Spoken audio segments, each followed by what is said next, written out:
მოგესალმებით. დღეს მინდა გესაუბროთ მოღვაწეზე, ადამიანზე, რომელმაც საქართველოს მაჯისცემა შეცვალა. ეს გახლავთ დიმიტრი ყიფიანი. დიმიტრი ყიფიანის ცხოვრება არ ყოფილა მარტივი და იგი მართლაც რომ ეკლიან გზაზე დადიოდა, მაგრამ იმხელა სიყვარული გააჩნდა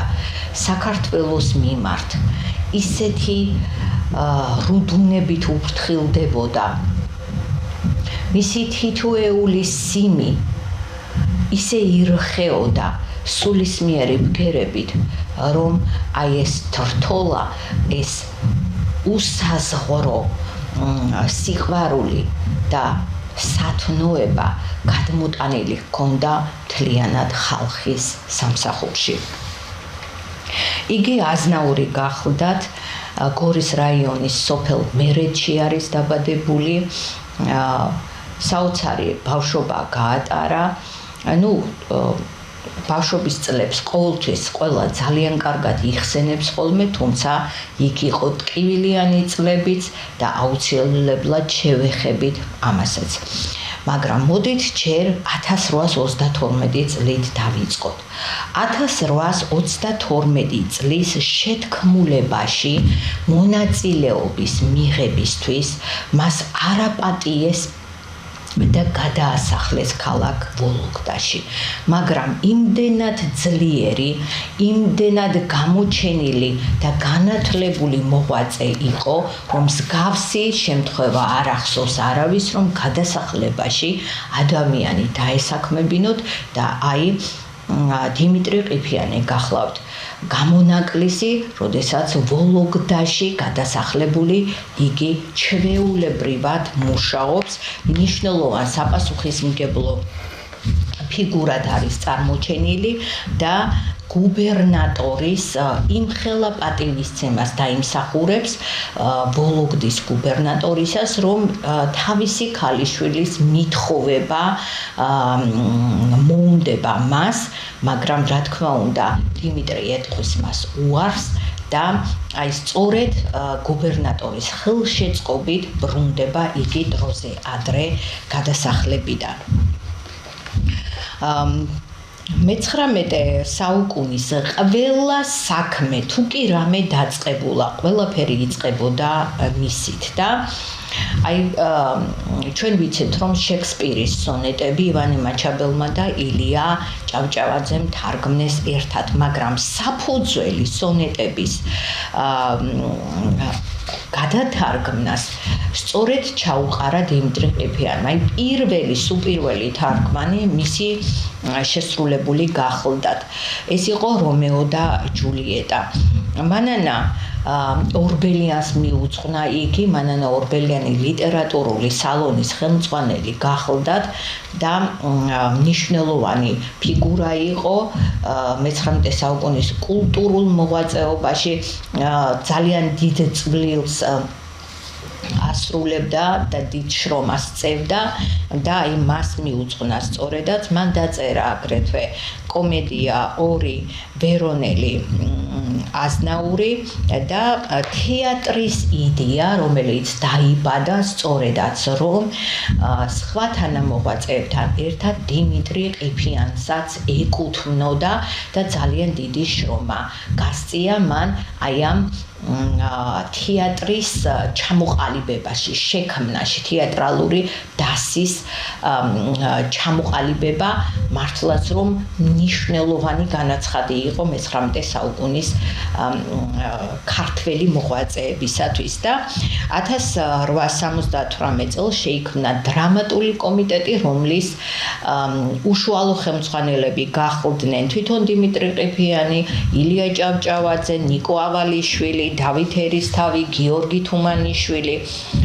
შედგა წესდება და აი თავმჯდომარედ იქნა არჩეული აქ ილია და პირველი ბიბლიოთეკაც ჩამოყალიბდა საქართველოში და უნდა აღვნიშნოთ აუცილებლად, რომ აი ამ დროს საქართველოში მოვლინებული გახლდათ მთავარმართებელი იყო ვორონცოვი, რომელსაც ხოთაშორის ძალიან მოსწონდა ქართველები. ქართველებს იგი გვირგვინში ჩასმულ მარგალეთს უწოდებდა და იგი ცდილობდა, რომ მათი იდენტობა დაცული ყოფილიყო თავისი კულტურით, თავისი ადათ-წესებით და ასეთი ძლიერი ქვეყანა ურთიერთთანამშრომლობისთვის მართლაც რომ მისაბაძი და ერთგვარი თანამოღვაწე პარტნიორი და გვერდში მდგომი გახდებოდა ძლიერი რუსეთისა. ამიტომ ამ წამოწყებებში იგი ხელს არ უშლიდა ხოლმე ქართულ მოღვაწეებს და მათ შორის არც დიმიტრი ყიფიანს და ჩვენ ვიცით რომ უმრავლესობაში იყვნენ საქართველოში ამ დროს რუსები, სომხები, შემდეგ ქართველები და აი აქ როდესაც მოხდა თავმჯდომარის არჩევა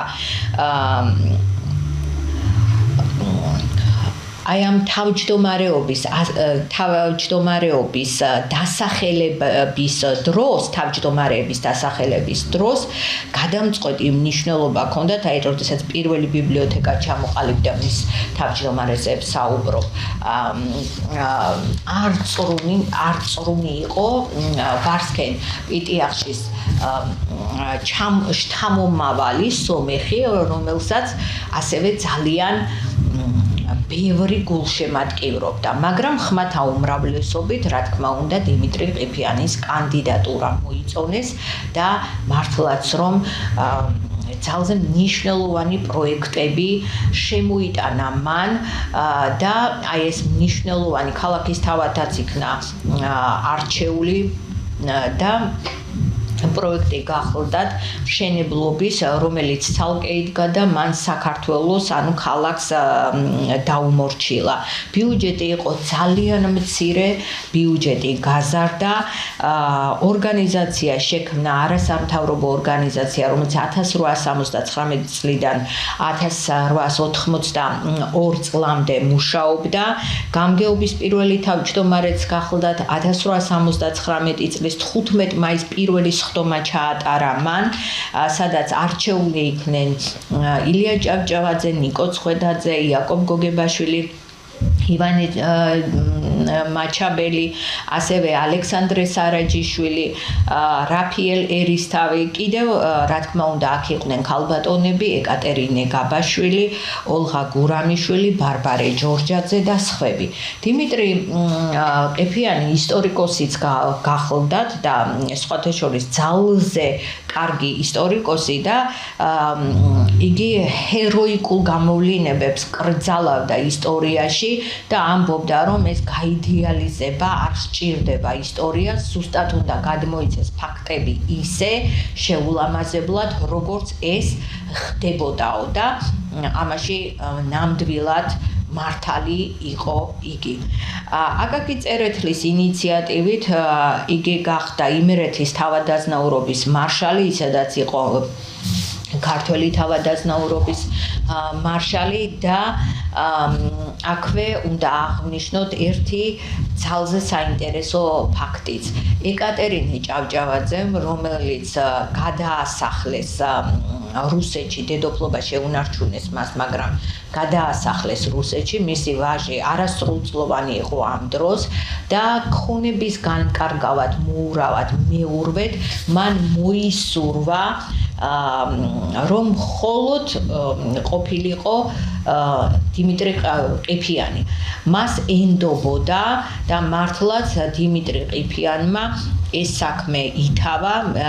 ეკატერინე ჭავჭავაძის დაბეჯითებული მოთხოვნით და არაჩვეულებრივად გაუწყვა ამ საქმეს და დღემდეა შემონახული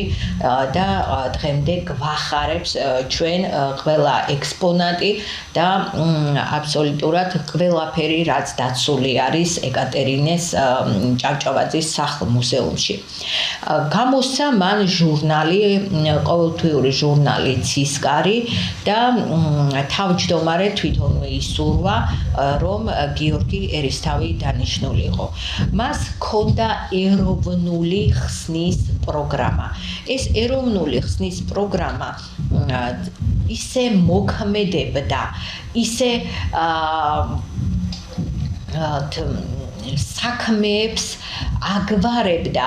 რომ ეროვნულ ფასეულობებს უწევდა ყოველთვის ანგარიშს და ეს ეროვნული ფასეულობები იყო უმნიშვნელოვანესი საქართველოსთვის, იმდროინდელი საქართველოსთვის, როდესაც რუსეთის გუბერნიად მოვიაზრებოდით უკვე და აი ქართული ბანკის შექმნის ინიციატივაც გაჩნდა, ძალიან ბევრი იშრომა იწვალა, თუმცა ამას ვერ მოუხერხა ვერაფერი, იმიტომ რომ იმდენ საქმეს აკეთებდა ერთდროულად და ისეთ მოღვაწეობას ეწეოდა, რომ მისი ბოლომდე მიიყვანა, შემდგომ გადაწყვიტა და მიიყვანა კიდეც ილია ჭავჭავაძემ და არაჩვეულებრივად განახორციელა ეს იდეა. და გაგიწერეთელი ამბობდა კიდეც, რომ ერთი ადამიანი იმდენ რამეს აკეთებდა, რომ შეუძლებელი იყო ყველაფერი გამოსვლოდა. თუმცა ბანკის იდეაც შვენივრად ჩამოაყალიბა და ბევრი ხელისშემშლელი ფაქტორები რომ არა, მასაც მიიყვანდა ბოლომდე, მაგრამ არავის არ წაუგია ამით, რადგან ღირსეული მემკვიდრე გამოჩნდა ილია ჭავჭავაძის სახით, რომელმაც ქართული ბანკი დაარსა, რაც ძალიან აუცილებელი იყო მე-19 საუკუნის ქართველებისათვის. ყოველთვის ამბობდა ის, სხვათა შორის დაწერილი ჰქონდა მას ალეგორიული მოთხრობა არაბული ცხენი, სადაც არაბულ ცხენში საკუთარი თავი ჰყავდა გამოყვანილი და ამბობდა, რომ თუ ნაყოფს ყოველთვის ვერ მოიმკი და ვერ მოიმკიდა, ასე ვთქვათ, არაბული ცხენი, იმ სასიკეთო მარცვალს მაინც დათესავდა, რომელიც როდესღაც მაინც მოიყვანდა მნიშვნელოვან მოსავალს. და აქ მოხდა ერთი ამბავი, რომელმაც საქართველოს მთლიანად შეძრა და ელვისის სწრაფით გავრცელდა. ეს გახლდათ პავლე ჩუძეცკი, რომელიც სემინარიელმა იოსებ ლაღიაშვილმა მოკლა და ეგზარქოსმა პავლემ საქვეყნოდ დაწყევლა ქართველები, დაიწყევლა სამუდამოდ შენი მკლავიცა და ის ოჯახით, ეს იოსებ ლაღიაშვილის მიმართ იყო მიმართული, რომელმაც შობა იგი და რომელმაც დაბადა იგი და ქვეყანა, რომელმაც გამოზარდა ეს მკვლელი. რა თქმა უნდა, დავით ყიფიანი, დიმიტრი ყიფიანი უკაცრავად ვერცერთ შემთხვევაში ამ ფაქტს ვერ გაუჩუმდებოდა მისი ბუნებიდან გამომდინარე და მას სასწრაფოდ მისწერა წერილი ეგზარქოს პავლეს და თავისი სიტყვები უკან წააღებინა და ამტკიცებდა იგი, რომ მას ქართველები არ გაუწყევლია და არც ქვეყანა. თუმცა, რა თქმა უნდა, ამას არც ერთ შემთხვევაში არ შეეგუებოდა და პირდაპირ ბრძოლა რო არ გამოუვიდა, წერილი აფრინა მაშინვე რუსეთში მეფესთან, მეფის ხელისუფლებასთან და მაშინვე გადაასახლეს სტავროპოლში დიმიტრი ყიფიანი და მძინარეც კი არ დაინდეს ხელფეხშეკრული აგენტებმა იგი მოკლეს თავში ჩაქუჩის ჩარტყმით. სამი ვერსია არსებობს, რომ ჩაქუჩი ჩაარტყეს და თავის ქალა ჩაუმსხვრიეს, მეორე ვერსიით სასწორის უმძიმესი პინა და მესამე ვერსია გახლავთ თქვა. ნუ ყოველ შემთხვევაში ჩვენთვის უფრო ჩაქუჩი არის ცნობილი, რომ ესე დაუნდობლად მოკლეს იგი და აი აქედან უკვე საქართველოში ყიფიანი როდესაც ჩამოასვენეს უფლების მოპოვებას, აი ამ ჩამოსვენების უფლების მოპოვებას ძალიან დიდი ბრძოლა დასჭირდა. იგი დაიკრძალა მთაწმინდაზე, აკაკი მიუძღვნა მას ლექსი განთიადი, იგი აღიარეს საქართველოს წმინდანად, არსებობს მისი სახელობის პრემიაც და დიმიტრი ყიფიანი ეს თავგაჩეხილი მსხვერპლი შეეწირა ერის უფლებების და თავმოყარეობის დაცვას. კიტა აბაშიძე წერდა, რომ კოლაბორაციონალიზმი, რომელიც შესთავაზა მას მეფის ხელისუფლებამ და თვითონაც იყო აი ამ მეფის ხელისუფლების საბჭოს წევრი და მუშაობდა მაღალ თანამდებობაზე, იგი აი ამ კოლაბორაციონალიზმს მოიაზრებდა მხოლოდ იმ შემთხვევაში, თუ ერის იდენტობა არ იქნებოდა წაშლილი და მისი კულტურული ფესვები არ მოწყდებოდა წიაღს და ყველა ჯანსაღი იდეა და ყველა ჯანსაღი ტრადიცია იქნებოდა შენარჩუნებული და კულტურულ განმანათლებელ სფეროში გაიშლებოდა მოღვაწეობა და იმ მხოლოდ ამის შემდეგ შეიძლებოდა ფიქრი უკვე ერთობლივ თანამოღვაწეობაზე რუსეთთან. დიმიტრი ჯორჯაძე წერდა, რომ აი ეს მოთხოვნა პირველ რიგში ხალხოსნობიდან იყო გამომდინარე, რომ ქართულ ენაზე მეტყველება უნდა დარჩენილიყო პრიორიტეტად,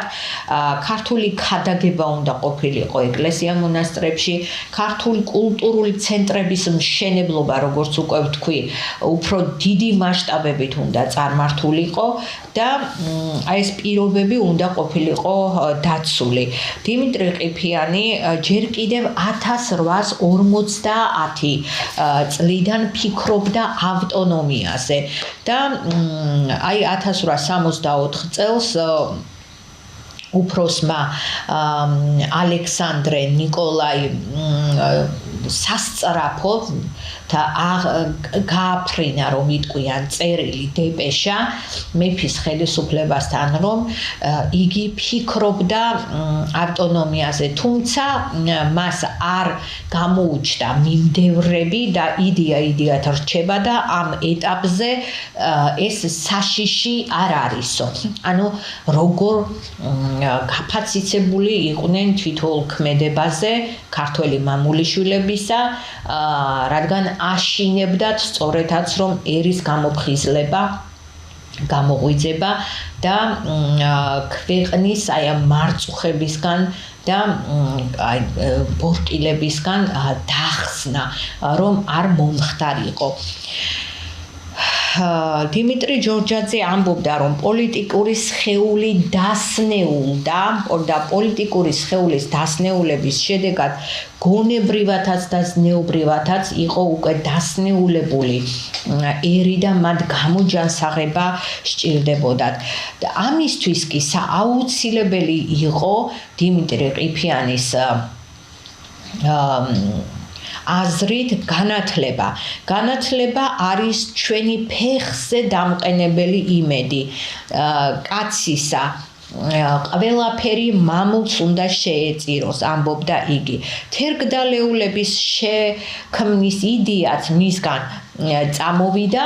და აი აქედან გამომდინარე, აი ეროვნულ ჟურნალისტიკას საფუძველი ფაქტობრივად მან ჩაუყარა და ამ იდეის ხორცშესხმა სწორედ შემდგომ უკვე თავისი მრავალფეროვანი ბუნებით წარმოჩინდა სხვადასხვა მოღვაწეებში, მაგრამ მოთავე სწორედ და ფუძემდებელი გახლდათ თვითონ 10-15 წლით წინ უსწრებდა მოვლენებს და წინასწარ ჭვრეთდა ის, რაც მაგალითად ზოგიერთში გაურკვევლობას ან ღიმილს იწვევდა, აღმოჩნდებოდა ხოლმე, რომ სწორედაც რომ დიმიტრი ყიფიანის იდეები იყო ის მნიშვნელოვანი საფუძველი შემდგომ განხორციელებული რეფორმებისა, რომელიც მას სწორედ წინასწარ ჰქონდა განჭვრეტილი ძალიან დიდი ხნით ადრე. მეფისნაცვალმა ბარიატინსკიმ გააძევა იგი სამსახურიდან მწვავე პუბლიცისტური წერილების გამო და დონდუკოვ-კორსაკოვი გახდათ ასეთი მოხელე, რუსი მოხელე, რომელიც კონფიდენციალურ წერილში წერდა, რომ ეს ადამიანი მუდმივი დაკვირვების ქვეშ უნდა ყოფილიყო და მართლაც რუსების მიზანი იყო ის, რომ რუსეთის მიზანი იყო ის, რომ თვლემარე ერი და უფლებააღრელი ერი ყოლოდათ თავისი წნეხის ქვეშ და აი ამ ყველაფერს რომ ეწინააღმდეგებოდა დიმიტრი ყიფიანი, აი სწორედ ამის გამო იქნა პირველ რიგში მისი საქმიანობა აკრძალული და იქიდან წარმოიშვა სწორედაც იდეა, რომ იგი თავიდან მოეშორებინათ და გაუჩნდათ კიდეც ამის მიზეზი და როგორც უკვე გითხარით, ასეთი სასტიკი მეთოდებით მოიშორეს. 1897 წლის 25 ოქტომბერს მოკლეს იგი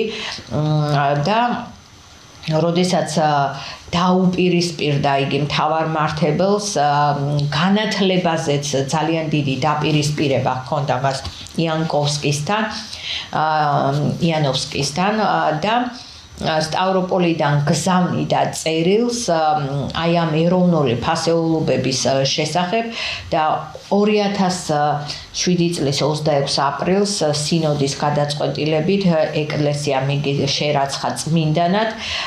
და ჩვენ როგორც უკვე გითხარით 1811 ორი ვერსია რომ 11 წელს არ დაბადებული, მეორე ვერსია რომ 1814 წელს არის იგი დაბადებული, 26 აპრილს არის გორის რაიონში სოფელ მერეთში როგორც უკვე გითხარით ზემოთ დაბადებული, სწავლობდა კეთილშობილთა სასწავლებელში, შემდგომ გადავიდა გიმნაზიაში და იქ გააგრძელა მან სწავლა, შემდგომ თვითონაც იყო მასწავლებელი და ასწავლიდა გეოგრაფიას, მათემატიკას, ქართულს, რუსულ ენას, სუფთა წერას, რუსულად თარგმნა გიორგი ერისთავის გაყრა, თარგმნა ჟან ლისის, ოქტავ ფულიეს, ბომარშეს, მოლიერის პიესები. 1891 წელს იგი პეტერბურგში, ესენი პეტერბურგში გამოაქვეყნა და გამოაქვეყნა ასევე ახალი გრამატიკა, რომელიც ძალზე მნიშვნელოვანი იყო. მისი მშობლები იყვნენ ივანე, სიყვარულით მას ქოჩოს ეძახდნენ და ბარბარე ფურცელაძე. მას ჰყავდა 3 ძმა და 2 და მამა ადრე გარდაეცვალა, შემდეგ დედაც 7-8 წლისა დარჩა და მიუხედავად აი ამ ტრაგიკული ფურცლებისა მისი ბავშვობიდან, ეს ბავშვობა მაინც ძალიან ტკბილად ახსენდება დედასთან და მამასთან, რამდენადაც შეძლო მან აი ამ წლების გატარება, ხოლო შემდეგ თავის და-ძმებთან და რუსულ-ქართულ ოჯახში იზრდებოდა, სხვათა შორის შემდეგ ეს რუსულ-ქართული ოჯახი ქალბატონი სწორედ მისი მოგვარე იყო ყიფიანი და ნიკიფორე ფედოროვი გახლდათ ეს ადამიანი და ძმამ ქაიხოს რომ გააცნო სურამში, რომელიც მუშაობდა სურამში და ძმაც თავისთან დაჰყავდა ხოლმე და იქ გაიცნეს და შემდგომ უკვე ეს ოჯახი ზრუნავდა დიმიტრიზე და წამოიყვანეს უკვე თბილისში და სასულიერო სემინარიაში სწავლობდა ერთ ხანს და ამბობდა როგორც კეთილშობილთა სასწავლებელი, ისე სასულიერო სემინარიას ანიდან ხოლმე უაზროდ დაზეპირებას და რაიმე დანაშაულისთვის ხელის გულზე სახაზავით ცემას უნდებაო და ჩვენა გვახსენდება აკაკი წერეთელი, რომელიც აი ამ ყველაფერს ზედმიწევნით დაწვრილებით აღწერს ბიოგრაფიულ ნაწარმოებში ჩემი თავგადასავალი.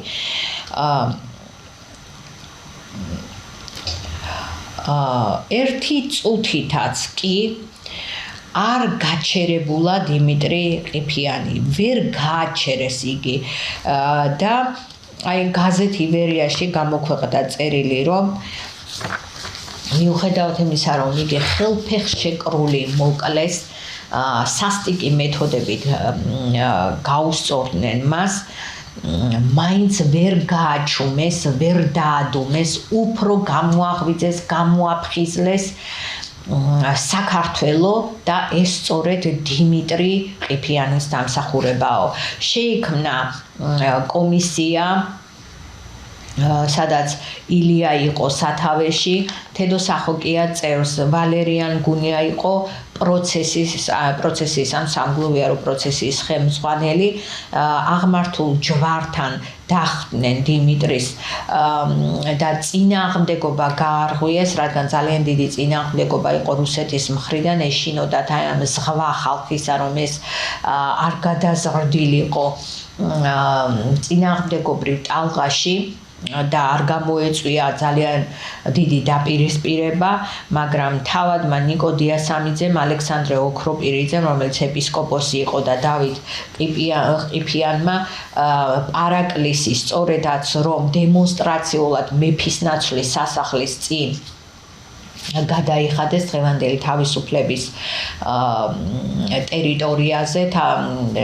ადრე გოლოვინის პროსპექტი ერქვა, შემდეგ დაამზადებინეს ბიუსტი თეთრი მარმარილ ლოსაგა, რომელიც იტალიაში სპეციალურად შეკვეთით მხატვარ ფიოდორ ხოდოროვიჩს გააკეთებინეს და როგორც ივერია წერდა, ეს იყო მართლაც მასობრივი გამოღვიძება ხალხისა და უდიდესი პატივისცემა. აქ იგი დიმიტრი ყიფიანი წერდა ხოლმე სხვადასხვა ფსევდონიმებით, ერთ-ერთი ფსევდონიმი გახლდათ ბაქარ ქართლელი, რომელსაც იგი მიმართავდა და იყო ასევე ფსევდონიმები თეიმურაზი, თეიმურაზ ვაკელი და მყვირალა. აი ამ ფსევდონიმებით აქვეყნებდა ხოლმე იგი ნაწარმოებებსა თუ წერილებს. მან მემუარები დაწერა რუსულად, ვახტანგ გორბელიანს დაუწერა ლექსი ძველი მეგობრობის პასუხი, დაარსა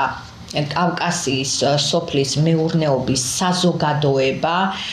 აქ მოიაზრებოდნენ ამ საზოგადოებაში ალექსანდრე ჭავჭავაძე, ბარათაშვილი, ზაქარია ფალავანდიშვილი, გრიგოლ ორბელიანი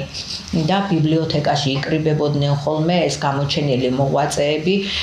და მიმდინარეობდა ამა თუ იმ აქტუალურ თემაზე საუბარი, დისკუსია და რა თქმა უნდა ლიტერატურული ნაწარმოებებისა და წერილების გარჩევაც. და აი საგლეხო რეფორმაც წარმოადგინა მას, რომელსაც ძალიან შეეწინააღმდეგნენ თავადები და მათ შორის აი ამ მოწინააღმდეგეთა შორის სხვათაშორის იყო ივანე ბაგრატიონ მუხრანსკი და გრიგოლ ორბელიანიც კი. დიმიტრის დარჩა დიმიტრი ყიფიანს ორი ვაჟი და ერთი ქალი. ნიკოლოზ ყიფიანი საზოგადო მოღვაწე, პუბლიცისტი, კრიტიკოსი, ბოლოს ბელგიაში გადასახლდა და იქ ცხოვრობდა. მეორე შვილი ეს იყო კონსტანტინე ყიფიანი, ქართველი მსახიობი, დრამატურგი, მთარგმნელი, ლექსიკოგრაფი. ქალიშვილი ელენე ყიფიანი ასევე მსახიობი, დასის შემქმნელი და წვრილის შემტანი, ასევე მთარგმნელი, საზოგადო მოღვაწე. აი ნიკოლოზ ყიფიანს ყავდა სამი შვილი, ერთი საქართველოში დარჩა და ეს გახდათ ელისაბედი და რუსულის მასწავლებელი პედაგოგი შეიქმნა იგი. მეორე ნინო წავიდა მამასთან ბელგიაში და პირველი იურისტი ქალი გახდათ რუსეთის იმპერიაში და მესამე ბარბარე ეს იყო პირველი ფსიქოფიზიოლოგი ქალი და აი ასეთი ისტორია დაგვიტოვა დიმიტრი ყიფიანმა მართლაც რომ მემატიანე და მატიანეს ფურცელში ჩაწერილი მისი ცხოვრება, მისი ისტორია წარუშლელ კვალს რო ტოვებს მე-19 საუკუნის ქართულ ლიტერატურაში, საზოგადო მოღვაწეებში და საერთოდ ქართული ერის ისტორიაში მის სახლ-მუზეუმი, სადაც ბოლო დროს თვითონ იმყოფებოდა ხოლმე ქვიშხეთში, გახსნეს 600-ზე მეტი ექსპონატი არის დაცული და ბოლო წლები გაატარა და შემდგომ უკვე 1980 წლიდან, როდესაც ნინო ყიფიანი გარდაიცვალა, გადაეცა მწერალთა კავშირს ეს სახლ-მუზეუმი და აქ იყო დიმიტრი თვითონ აქ მდებარეობდა დიმიტრი ყიფიანის ხდომათა დარბაზიც, რომელიც ჩამოყალიბდა 2015 წლის იანვარში. აი ეს გახლავთ ის მნიშვნელოვანი ფურცელი დიმიტრი ყიფიანის ცხოვრებიდან, რომელიც მან გამოიარა და მართლაც რომ მნიშვნელოვანი ძვრა მოახდინა მსოფლმხედველობრივი იდეური ეროვნული ფასეულობებით გაჯერებული, შესისხლ ხორცებული და